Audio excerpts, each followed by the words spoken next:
Bahkan ketika Allah menciptakan manusia, itu melekat semua nilai kemuliaan pada dirinya. Yang itu mesti dipertahankan sampai kembali kepada Allah Subhanahu wa Ta'ala. Tadi kita berhenti di Quran surah ke-17 ayat 70. Walaqad karramna bani Adam. Sungguh kami telah muliakan semua anak cucu Adam. Mulia. Dan ketika disebut mulia, itu melekat pada seluruh anggota tubuh kita. Makanya saking mulianya jasad ini, tidak boleh anggota tubuh kita digunakan untuk hal-hal yang tidak mulia. Misal, saya sering tanyakan pada teman-teman, apa fungsi mata? Kebanyakan orang mengatakan untuk melihat. Beda. Mata kita ini mata mulia. Karena itu ketika keluar tuntunan tentang melihat, itu penglihatan dilekatkan dengan kemuliaan. Kalau cuma melihat, hewan pun melihat. Dan tidak layak membandingkan mata hewan dengan mata kita. Karena mata hewan tidak mulia sekalipun melihat, maka itu dia tidak dihisab. Tidak dihisab, tapi mata kita dihisab. Saking mulianya. Quran surah 17 ayat 36. Inna sam'a wal basara wal fu'ada kullu ulaika kana anhu mas'ula. Sungguh pendengaran manusia, penglihatannya, bahkan apa yang ia fikirkan, itu akan dihisab dan ditanya oleh Allah Subhanahu wa Ta'ala. Makanya ketika mata Anda akan digunakan untuk melihat, kata Allah, saya tidak ridha kalau digunakan pada yang tidak baik. Turun Quran surah ke-24, surah cahaya. Mata orang-orang yang bercahaya akan berbeda dengan mata biasa. Ayat 30 untuk laki-laki, wa qulil mu'minina yaghuddu min absarihim. Katakan pada pria-pria beriman, kalau matanya ingin dipakai melihat, lihat yang baik-baik, yang mulia-mulia. Yang tidak mulia, palingkan. Yang tidak layak untuk dilihat, palingkan. Maaf, gambar-gambar kotor, pornografi, porno aksi, itu tidak mulia. Makanya ketika dilihat, tidak ridha. Allah tidak ridha, tanda Allah tidak ridha, hati kita pun merasa gelisah dan bersalah di dalamnya. Kalau tidak percaya silahkan, Anda mencoba melihat gambar-gambar yang tidak seronok, hati Anda akan menolak. Karena jiwa Anda mulia. Maka hati Anda mengatakan palingkan, itu tidak layak. Palingkan. Bahkan lisan Anda pun dibimbing untuk beristighfar. Astagfirullah, palingkan. Itu enggak bagus. Lisan, karena lisan ini mulia, maka Allah turunkan ayat-ayat kemuliaan menjaga lisan kita supaya tidak keluar dari kemuliaannya. Lisan orang mulia kata-katanya mulia, maka tidak layak keluar celaan dari lisannya. Turun Quran surah 49 ayat 11 sampai dengan 12-nya. Ya ayyuhalladzina amanu, dibuka dengan iman. Kalau ada ayat dibuka dengan iman, kalau isinya perintah, maka perintah itu jadi indikator tingkat keimanan kita. Kalau isinya larangan, maka larangan itu pun menjadi indikator tingkat keimanan kita. Kalau ada orang cepat menunaikan perintahnya, maka itu pertanda imannya kuat. Misal, ayat iman pertama di Al-Baqarah ayat ketiga. Alladzina yu'minuna bil ghaib wa yuqimunas shalah. Iman disandingkan dengan sholat. Ketika iman disandingkan dengan sholat, maka sholat menjadi indikator tingkat keimanan seorang hamba. Allahu Akbar, Allahu Akbar. Anda teringat langsung ke masjid. Iman Anda standar. Standar. Orang yang baru ingat Allah ketika dipanggil, itu standar. Bukankah Anda masuk kampus jam 7, datang jam 7, standar kan? Pas. Kalau Anda datang jam 6, waktu jam 7, Anda hebat namanya, lebih awal. Ada orang bahkan sebelum adzan sudah ingat sholat, itu imannya sedang tinggi. Tapi ketika dipanggil sampai adzan tuntas belum datang. Sampai qomat berlalu belum terpanggil. Sampai dekat waktu sholat yang lainnya belum ada getaran. Ini menunjukkan iman Anda lemah di situ. Lawannya, ketika ada larangan dibuka dengan kalimat iman, maka kemampuan Anda meninggalkan larangan itu pun menunjukkan tingkat kekuatan iman Anda. Ya ayyuhalladzina amanu la yaskhar qaumin qaum. Hei orang-orang beriman, jangan saling mencela. Ketika Anda mengaku beriman dan lisan Anda digunakan untuk mencela orang lain, maka ini menunjukkan ada yang kurang dalam iman Anda, lemah iman Anda. Anda terlihat rajin sholat, di situ menunjukkan iman Anda bagus. Tapi saat bersamaan Anda mencela orang lain, ini menunjukkan ada penurunan dalam iman Anda. Karena ibadah ritual akan nampak dalam nilai-nilai sosial dalam bentuk akhlak. Makanya Nabi memperingatkan, orang yang melakukan ibadah ritual, tapi kemudian melakukan dosa sosial, maka ibadah ritual pahalanya dipindahkan kepada hamba yang didosai itu. Anda keluar dari masjid, kemudian melecehkan orang lain dengan kata-kata Anda. Lihat tuh orang itu, belum mau ke masjid, iya, mungkin belum dapat hidayah ya, iya, bukan ahli surga. Itu sholat Anda, pahalanya pindah kepada orang tadi. Tu'khadhu hadza min hasanati di hadis Muslim, wa tu'khadhu min hadza min hasanati. Diambil pahala ini dipindahkan kepada orang yang dicela. Anda katakan, alhamdulillah Ustaz, saya tidak seperti yang dibicarakan itu. Insya Allah. Tidak seperti orang-orang itu tuh Ustaz. Membicarakan orang lain aja pekerjaannya sama. Sama. Makanya ketika Allah turunkan larangan mencela, itu untuk menjaga kemuliaan kita. Supaya kita tidak dihinakan oleh orang lain. Karena orang-orang yang hatinya hina yang akan mengeluarkan kata-kata terhina. Nah kita itu diciptakan mulia. Jadi ketika lisan Anda mencela, Anda sedang menurunkan kemuliaan Anda di mata Allah Subhanahu wa Ta'ala. Catat itu baik-baik. Nah sekarang persoalannya, ketika Allah muliakan Anda, justru Anda menyandingkan kemuliaan itu dengan hewan yang jauh statusnya. Maka ini merendahkan kemudian ketetapan Allah Subhanahu wa Ta'ala, itu yang sangat berbahaya. Itu yang paling bahaya. Yang layak kemudian diturunkan statusnya bahkan lebih daripada hewan, itu hanya orang-orang yang tidak mau mendekat kepada Allah Subhanahu wa Ta'ala. Sampai turun Quran surah ke-7 Al-A'raf ayat 179. Walaqad dzara'na li jahannam katsiran minal jinni wal ins lahum qulubun la yafqahuna biha wa lahum a'yunun la yubsiruna biha wa lahum adhanun la yasma'una biha ulaika kal an'am bal hum adall. Allah hanya membuat perumpamaan menyandingkan manusia sama dengan hewan, bahkan di bawah hewan ketika semua fungsi tubuhnya tidak mau menerima hidayah Allah Subhanahu wa Ta'ala. Diajak untuk mendapatkan kebaikan, akalnya sulit menerima. Dengar azan, tutup kuping. Melihat orang sholat, alergi. Kalau semua itu dibawa sampai menghadap Allah, maka kata Allah status orang itu kalau tidak mau berubah lebih rendah dibandingkan dengan hewan. Lebih rendah. Lebih rendah. Maaf sekarang, ada orang-orang yang mengajak pada kebaikan. Ngajak Anda sholat, ngajak Anda mendekat pada Allah, ngajarkan isi Quran. Lalu Anda turunkan status yang menjadi sama dengan hewan. Ada yang salah dengan cara berfikirnya. Saya ingin sampaikan, kita mulai dari yang kecil-kecil dulu. Kadang-kadang kita membuat sesuatu yang tidak tepat dalam pandangan Al-Quran dan Sunnah Rasulullah SAW. Dan saat yang bersamaan uniknya Anda mengatakan kami ahli Quran dan Sunnah. Di mana Qurannya, mana Sunnahnya? Awas hati-hati. Ketika Anda pintar dalam urusan dunia, tapi awam dalam urusan agama, kadang-kadang keawaman itu bisa menurunkan status kepintaran Anda sampai tidak bisa mencerna logika yang sangat sederhana. Ingat, pintar itu anugerah, tapi bodoh itu pilihan. Paham sampai sini? Baik, alhamdulillah. Kenapa hilang tulisannya? Oh, ini whiteboardnya agak unik. Ketika saya ingin dihapus, tidak dihapus. Ketika saya tidak menginginkan dihapus, hilang tulisannya. Ambil baiknya, buang buruknya. Baik. Semoga Allah ampuni dosanya. Saya mesti nulis lagi. Tadi secara logika, jadi kita, maksud saya begini, logika selesaikan dengan logika lagi. Kadang-kadang tidak perlu banyak dalil untuk melawan logika yang salah. Sesuatu yang salah itu sederhana, selesai, nggak perlu banyak dalil. Saya pernah ditanya, Ustadz, ini orang liberal, Ustadz, fungsi sholat itu mencegah perbuatan keji dan mungkar. Dia turunkan dalil, Quran surah 29 ayat 45. Inna sholata tanha 'anil fahsya'i wal munkar. Sekarang saya sudah bisa menata diri menjauhi perbuatan keji dan mungkar. Berarti saya sudah tidak perlu sholat lagi. Saya katakan, maaf mas, meninggalkan sholat termasuk perbuatan mungkar. Selesai. Paham? Dia katakan, saya sudah bebas dari perbuatan keji dan mungkar, tidak perlu sholat lagi. Kami jawab, meninggalkan sholat itu perbuatan mungkar.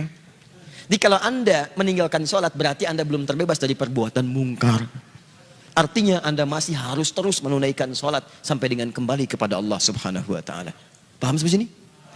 Saya di Hamburg beberapa waktu lalu, disoal juga oleh orang liberal. Ustadz, kenapa tidak ada nabi perempuan? Kemudian dia bercanda, kalau ada namanya Nabi Yahya bukan nabi. Bukan. Dulu nabinya laki-laki, itu yang namanya perempuan. Dulu nabinya laki-laki karena perempuannya seperti Sayyidah Khadijah, Sayyidah Aisyah. Sekarang Anda nanya nabinya perempuan karena orangnya seperti Anda. Ini yang pencuri sudah kita selesaikan. Ini logikanya yang salah. 2, logika hewan sudah juga kita jawab. Bahwa ini fatal, bahkan bisa berpotensi menyalahi ketetapan Allah Subhanahu wa Ta'ala. Dan dosanya dosa kuadrat di sini. Hati-hati, ini lebih bahaya. Baik. Sekarang bagian yang ketiga. Sekarang ada dalil-dalil yang digunakan.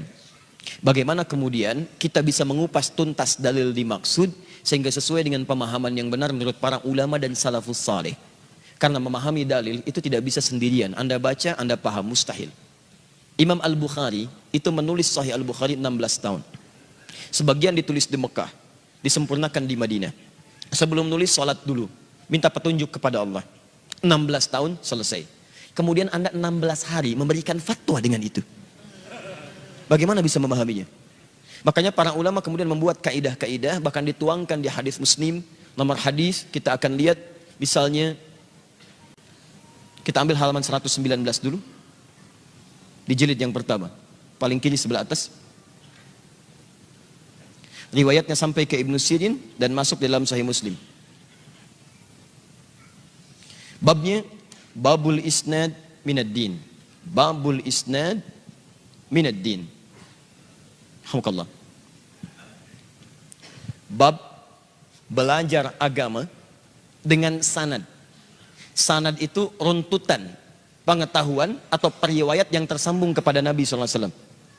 Jadi kalau Anda ingin belajar, Anda mesti cari guru-guru yang benar, yang menyampaikan pengetahuan-pengetahuan yang itu tersambung sanadnya ke Nabi SAW.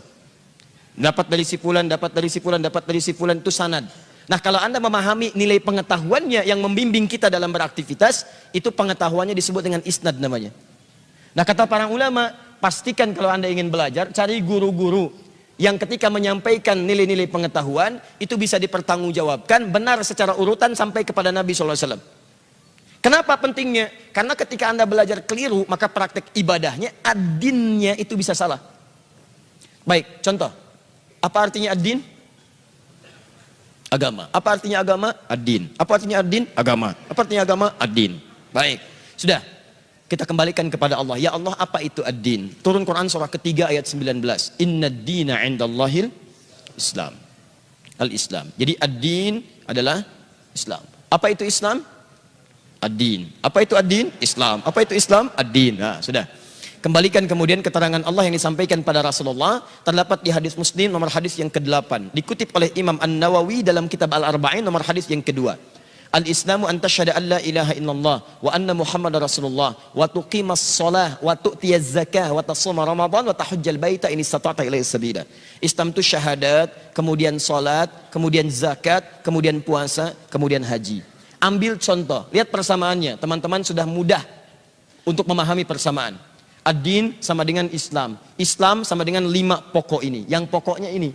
Taruhlah kita keluarkan ad-din sama dengan Islam, Islam sama dengan salat. Jadi ad-din sama dengan menunaikan salat. Sekarang kita praktekkan, kalau Anda ingin belajar ad-din, belajar tentang salat, maka cari pengetahuan-pengetahuan cara salat yang referensinya tersambung sampai ke Nabi SAW. Sebab ketika Anda salah belajar, salat Anda bisa salah.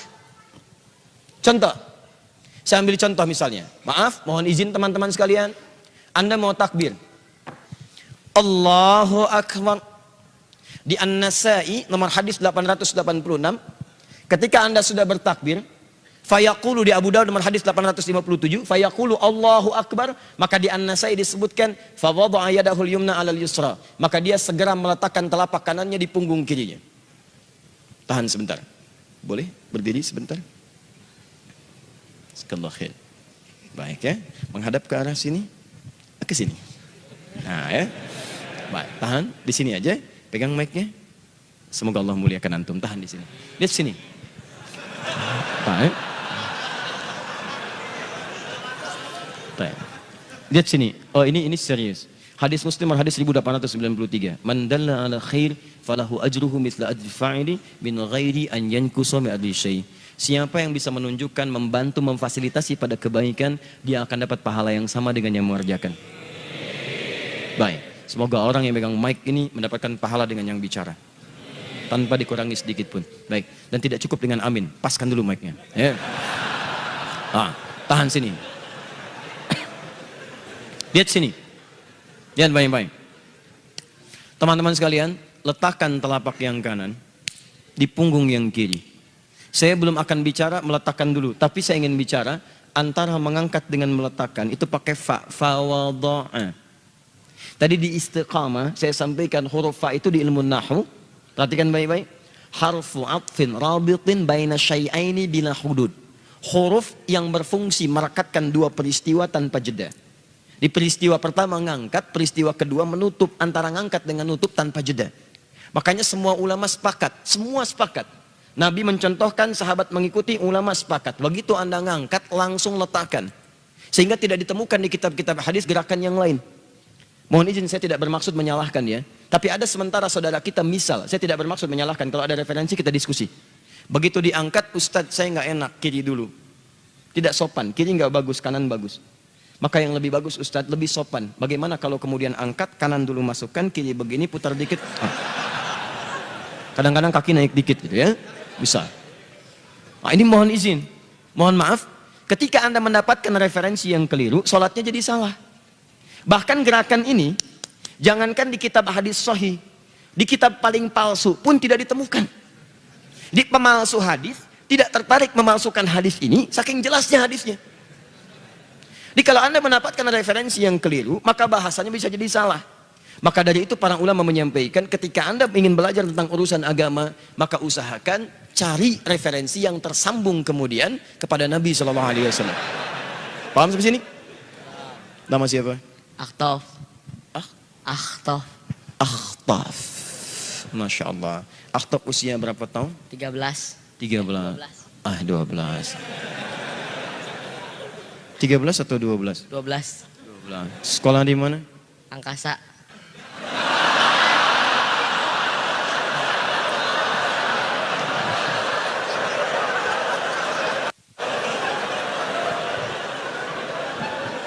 Baik. Sebentar. Sekolah di mana? SD Angkasa. SD Angkasa, Masya Allah. Dekat dengan Merkurius ya. Ya. Alhamdulillah. Sudah lulus? Belum. Mau lulus? Baik. Kapan setahun lagi? Baik. SD Angkasa jauh dari sini? Jauh. Oh, Alhamdulillah. Kalau SMP mau kemana? Pesantren. Ah, Masya Allah. Baik. Mau pesantren di mana? Jogja. Jogja. Di mana? Di Sleman. Di Sleman.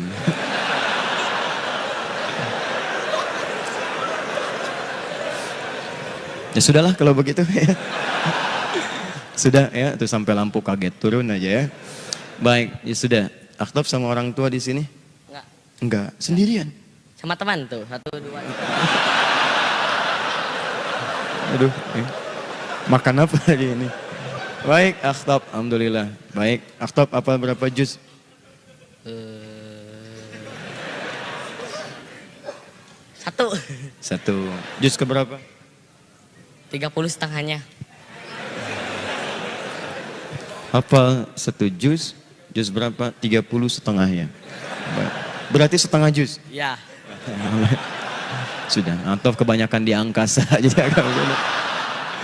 Sudah Akhtaf, silakan duduk lagi. Mas Dwi, saya beri hadiah untuk Akhtaf 5 juta rupiah insyaAllah. Jazakallah khair. Waalaikumsalam. Sudah ya? Ada yang mau pegang mic lagi? Ini. Tahan. Sekarang, jadi kalau kita ingin benar ibadahnya, maka mesti kemudian mendapatkan guru-guru yang mendapat pengetahuan yang jelas. Tersambung. Nah, pengetahuan jalurnya disebut dengan sanad. Siapa pengetahuan yang jelas ini? Oleh Nabi langsung diberi penjelasan sendiri.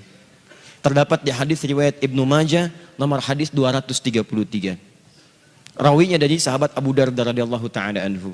Perhatikan kalimat nabinya, fokus baik-baik. Wa innal ulama warathatul anbiya.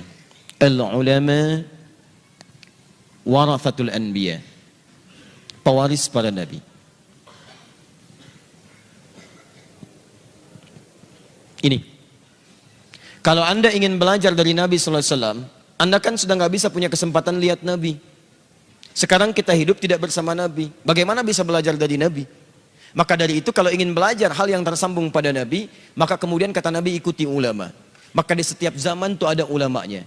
Dan setiap zaman mereka menuliskan tuntunan dari nabinya. Ini tadinya di hafalan. Tidak semua orang kuat hafalannya, dibuat kemudian kitab. Di antara para ulama yang merangkum penjelasan-penjelasan Nabi dari turunan generasi setelahnya. Setelahnya mereka menghafalkannya dan kemudian menghimpun itu semua dalam bentuk kitabnya. Bintangnya ada 4.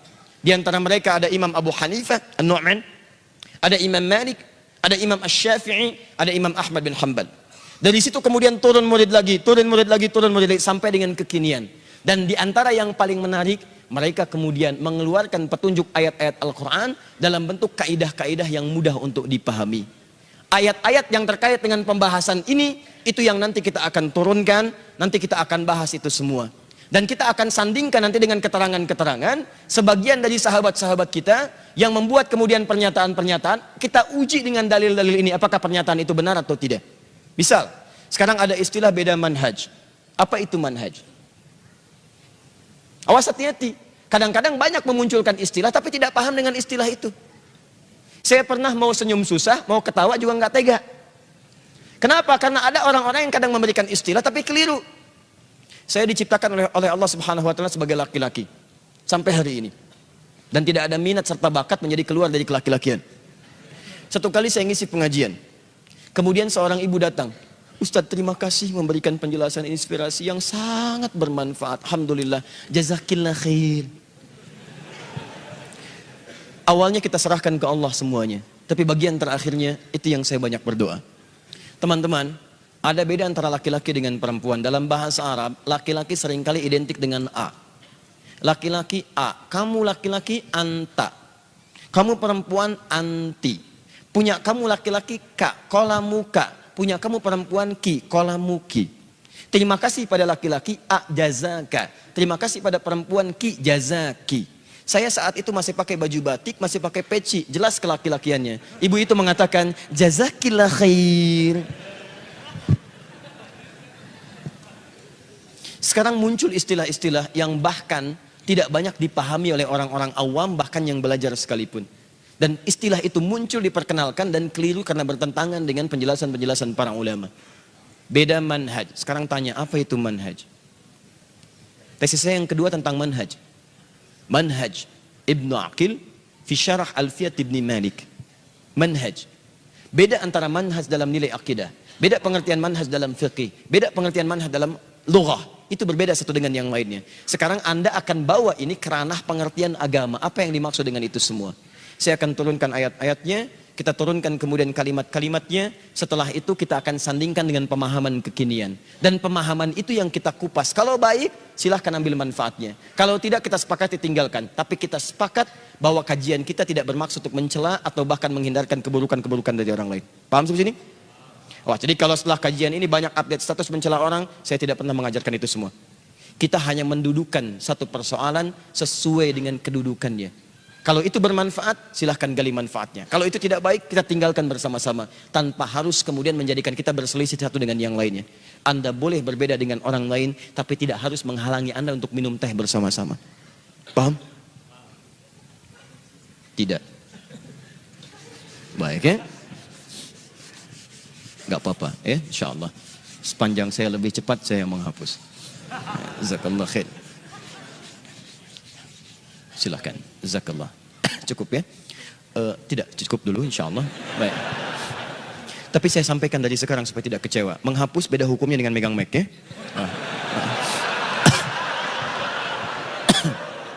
Satu. Sudah, lihat baik-baik sini. Kita turunkan pertama Quran. Awas, fokus baik-baik. Kita hadirkan dulu keumuman maknanya pelan-pelan. Satu, Quran surah keempat ayat 1. Kemudian menyebar di Quran surah ke-49 ayat 13. Diturunkan ketetapan diutus para nabi untuk mengajarkan Quran surah keempat ayat 163. Maka dari Adam sampai Nabi Muhammad SAW, nabi yang terakhir diturunkan risalah. Quran surah kedua ayat 151. Ini yang jadi manhaj. Dari sini diminta kemudian kita semua untuk bersatu. Lihat, bersatu dalam kebaikan. Saya garisi, Quran surah ketiga, kita ambil ayat 103. Bahkan diminta oleh Quran jangan terpecah belah. Jadi kalau ada orang yang cenderung memecah belah itu sedang melanggar Al-Quran. Awas hati-hati, sedang melanggar Quran. Bahkan yang paling unik kalau mengatakan kami Quran, kami sunnah, tapi isinya melanggar Quran, ada sesuatu yang salah yang harus direnungkan. Saya mengajak untuk merenungkan ya, coba kita renungkan lagi keadaan kita. Jangan-jangan selama ini kita merasa baik, tapi ukuran Quran dan sunnah menyebut kita belum baik. Ya, ini. Setelah itu bagaimana sikap Nabi SAW beliau mempersaudarakan sampai muncul persaudaraan yang sangat luar biasa. Diabadikan di Quran surah 59 ayat 9 sampai dengan 10. Turunan dari ini penjelasannya disebut dengan sunnah. Quran surah ketiga ayat 31. Diminta kita mengikuti sunnah. Ini tuntunan terbaik yang bisa kita ikuti. Diturunkan ayat Quran surah ke-33 ayat 21. Yang paling menarik, baik penjelasan ataupun Al-Quran baik penjelasan Al-Quran ataupun dari rincian hadis, ada potensi-potensi berbeda dalam mengamalkannya. Dan itu sangat dihargai oleh Quran sepanjang mendekatkan diri kepada Allah Subhanahu wa taala. Bahkan diminta kita berlomba dalam perbedaan itu. Quran surah kedua ayat 148. Tahan. Ada hal-hal spesifik yang tidak boleh berbeda. Satu di situ. Harus sama. Itu yang kemudian diturunkan langsung tegasnya tentang misal urusan din. Di Quran surah 3 ayat ke-19. Ketika Anda berpaling dari ini, bahkan beda dengan ini, maka resikonya bisa neraka jahanam. Quran surah keempat ayat ke-48. Tahan. Atau Anda mencoba mengolok-olok ini, tidak keluar dari ini, tapi mengolok-olok ini, ayat-ayat Quran diputar balikan. Hadis-hadis Nabi misalnya, maaf ya, diolok-olok dan sebagainya. Maka Anda akan berubah statusnya dari muslim jadi munafik dan orang pertama yang akan masuk neraka jahanam. Orang yang pertama masuk neraka jahanam itu bukan orang kafir, tapi orang munafik. Orang munafik. Orang kafir diikutkan pada orang munafik. Wawunya ma'iyah.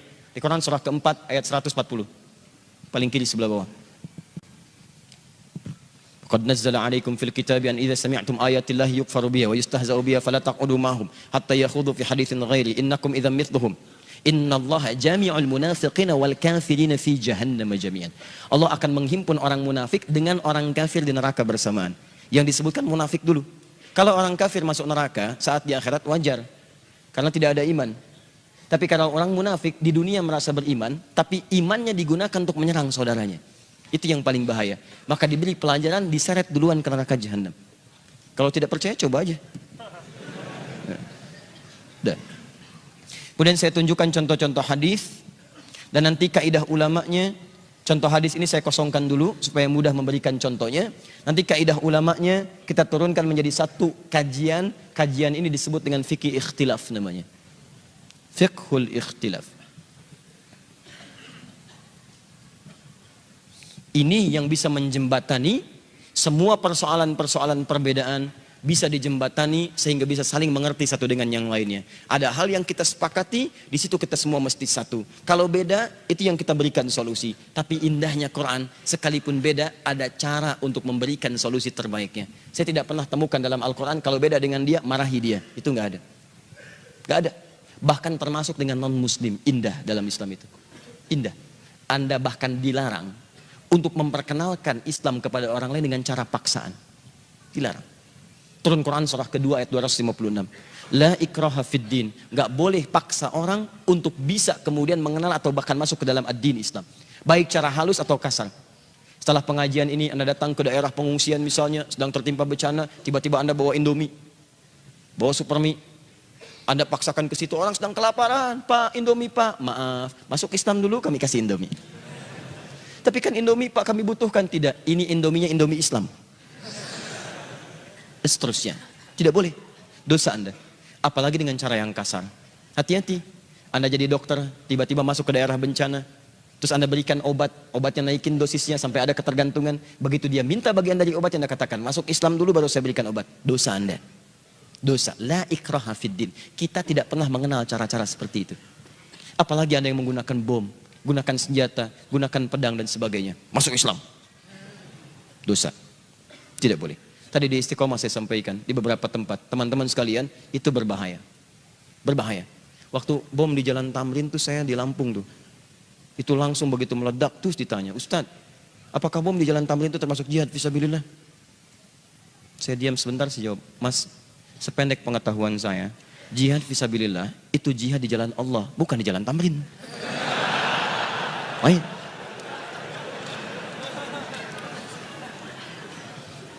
Ini selesai, nanti bagian sininya, tahan sebentar. Turun Quran surah ke-16 ayat 125. Ya, tidak. Tahan sebentar ya, tahan, sabar.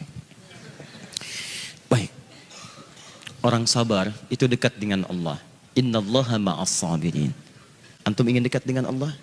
Baik, sabar. Dan orang sabar, sabar di Quran selalu disandingkan dengan masalah. Quran surah kedua ayat 155 sampai 156. Ya, walanabluwannakum bisyai. Kami akan uji setiap manusia dengan persoalan kehidupan. Minal khauf, kadang gelisah. Wal ju' kadang lapar. Wa naqsi minal amwal, harta berkurang. Wal anfus, kadang-kadang ada yang sakit sampai ada yang meninggal. Wa thamarat, kadang-kadang hasil kerja keras dirampas oleh orang lain. Wa basyiris sabirin, berikan kabar gembira pada orang sabar. Jadi sabar berbanding lurus dengan masalah. Ketika Anda minta sabar, itu biasanya orang diuji dengan masalah. Baik, masih mau sabar? Alhamdulillah.